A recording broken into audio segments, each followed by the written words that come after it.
Hi అండి. ఈరోజు రోటి పచ్చడి బెండకాయతో చేస్తున్నాను. ఎప్పుడు చేసే విధంగా కాకుండా డిఫరెంట్ టేస్ట్తో ఉంటుంది. ఇది ఎప్పట్లా కాకుండా నువ్వులు, పల్లీలు లేదంటే ధనియాలు, జీలకర్ర, మెంతులు వేసి చేస్తుంటాం కదా రోటి పచ్చళ్ళు. ఆ విధంగా కాకుండా డిఫరెంట్గా ఉంటుంది ఈ పచ్చడి. ఇది ఏ విధంగా చేస్తానో, ఎట్లా చేస్తానో, ఎంత ఫాస్ట్గా అయిపోద్దో మీరే చూద్దురు కానీ. ఇది చాలా టేస్ట్తో సూపర్గా ఉంటుంది. వేడి వేడి అన్నంలో నెయ్యి వేసుకొని తింటే ఒక్క ముద్ద కూడా మిగలకుండా తినేస్తారు. ఇప్పుడైతే ప్రాసెస్లోకి వెళ్దాం. ఎలా చేయాలో చూద్దాం పదండి. ఇదైతే చాలా టేస్టీగా ఉంటుంది, వెరైటీగా ఉంటుంది. ఇంతకుముందు కూడా ఒక రకమైన బెండకాయ చట్నీ చూపించాను కదా, ఆ విధంగా కాకుండా ఈసారి మరొక వెరైటీ చేసుకుందాము. దానికోసం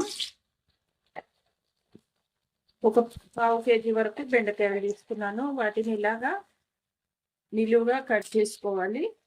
చేసుకున్న వీటిని కొద్దిగా ఆయిల్ వేసి వేయించుకోవాలి. ఆయిల్లో ఈ విధంగా వేయించుకోవాలి. వీటిని ఉడికిపోయేలాగా మగ్గించుకోవాల్సి ఉంటుంది. ఈ చట్నీ అయితే చాలా సింపుల్గా అయిపోతుంది. ఇంతకుముందు చేసిన చట్నీ కన్నా ఫాస్ట్గా ఇంకా సింపుల్గా అయిపోతుంది. టేస్ట్ కూడా అదిరిపోతుంది. ఇంతకుముందు చేసిన బెండకాయ చట్నీ అదొక వెరైటీ టేస్ట్, ఇది ఇంకో వెరైటీ టేస్ట్. దేనికదే సాటి అంత బాగుంటుందండి. మనకు పని ఎక్కువ ఉన్నప్పుడు, సింపుల్గా చేసుకోవాలనుకున్నప్పుడు, ఈ బెండకాయలు తక్కువగా ఉన్నప్పుడు, ఇంట్లో బెండకాయ టమాటా తక్కువగా ఉంది అనుకున్నప్పుడు,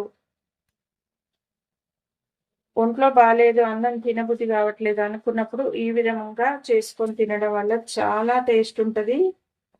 చాలా ఫాస్ట్గా కూడా అయిపోద్ది. కొన్నే బెండకాయలు కొన్నే టమాటా ఉన్నప్పుడు ఇట్లా చేసుకోవచ్చు. ఇది పచ్చిమిర్చితో చేసుకోవచ్చు, ఎండుమిర్చితో కూడా చేసుకోవచ్చు.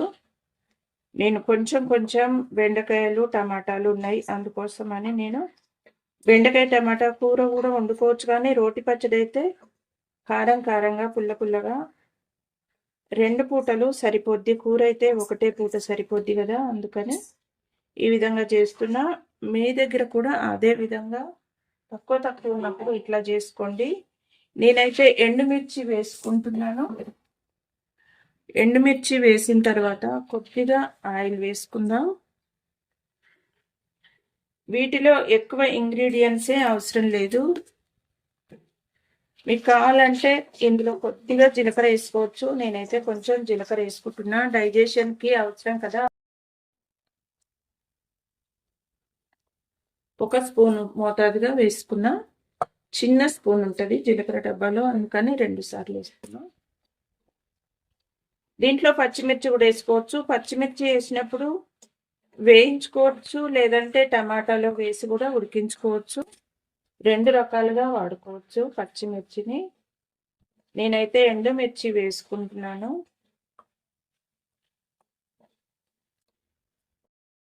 ఈ ఎండుమిర్చి డైరెక్ట్గా మిక్సీ జార్లోకి వేసేసుకుంటాం. వేగిపోయినప్పుడే ఎక్కువసేపు వేయించితే ఇంకా నల్లగా అయిపోతాయి. డైరెక్ట్గా జార్లోకి తీసుకుంటున్నా. చూడండి,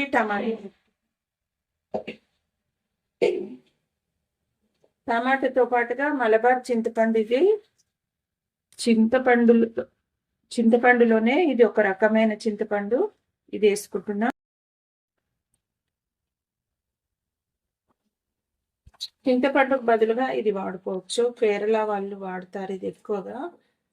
ఇంకా మూత పెట్టేసుకుని మగ్గించుకున్నాం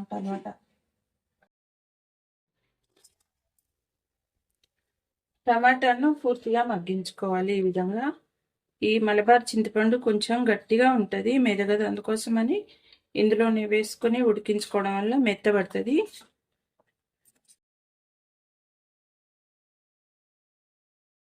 చూసారు కదా, టమాటా పూర్తిగా మగ్గిపోయింది.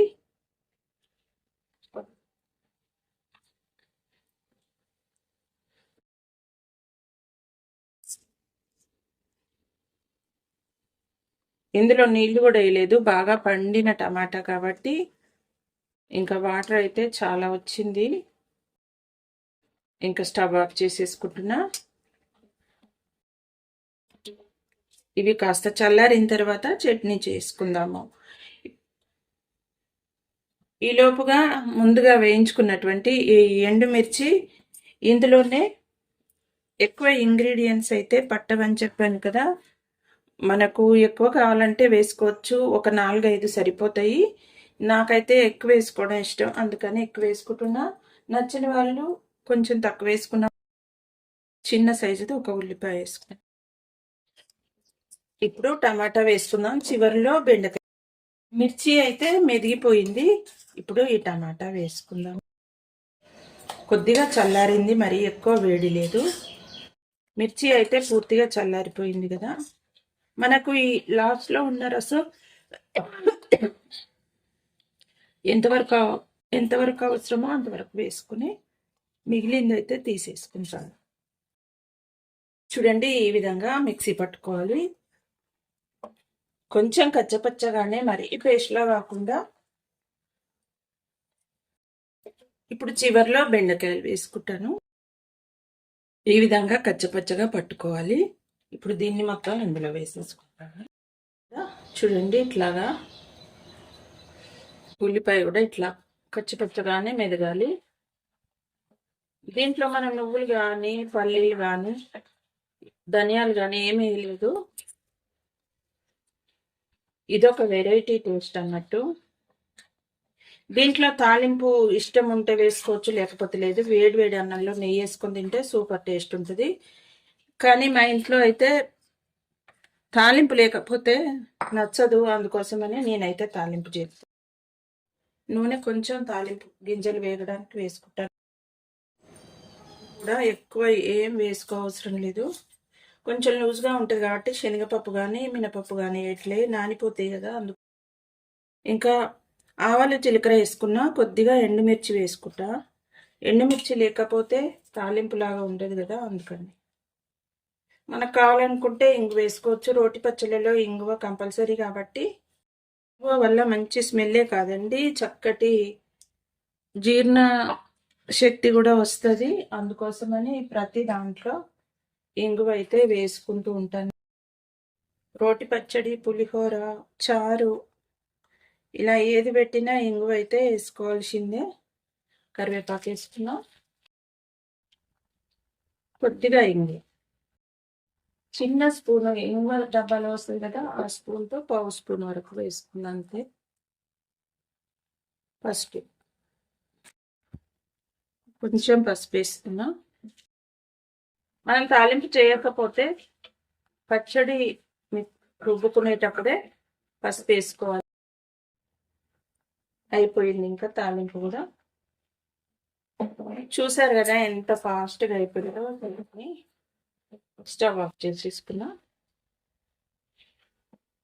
ఈ తాలింపు గింజలు, కరివేపాకు, ఎండుమిర్చి లేకపోతే మా ఇంట్లో అయితే నచ్చదు, అందుకోసమని నేను తాలింపు అయితే చేసుకున్నా. చూడండి, వేడి వేడి అన్నంలో కనుక ఈ చట్నీ వేసుకొని తింటే సూపర్ టేస్ట్, ఇంకా అదిరిపోతుంది. ఇంతకుముందు చేసిన పచ్చడికి ఈ పచ్చడికి కొంచెం తేడా ఉంటుంది టేస్ట్లో. దేనికదే సాటి అండి. ఇది బాగుంటుందా అది బాగుంటుందా అంటే చూసారు కదా ఎంత ఫాస్ట్గా అయిపోయిందో. ప్లేట్లో వేడి వేడి అన్నం పెట్టుకుని ఇంకా నెయ్యి వేసుకుని పచ్చడి కూడా వేసుకొని కలుపుతూ ఉంటేనే నోరు ఊరిపోతుంది, అంత టేస్ట్గా ఉంటుంది. వేడివేడి అన్నాల్లో ఈ పచ్చడి వేసుకుని నెయ్యి వేసుకుని తింటూ ఉంటే చూడండి, పిల్లలు కూడా చాలా ఇష్టపడి తింటారు, ఎంతో ఇష్టంగా. సూపర్ టేస్ట్ అండి. ఉప్పు కారం అన్నీ చక్కగా సరిపోయాయి, చాలా బాగుంది. చూసారు కదండి ఎంత ఫాస్ట్గా అయిపోయిందో. చాలా బాగుంటుంది టేస్ట్. తప్పకుండా ట్రై చేయండి, టేస్ట్ చూడండి. వీడియో నచ్చితే లైక్ చేయండి, షేర్ చేయండి, సబ్స్క్రైబ్ చేయండి.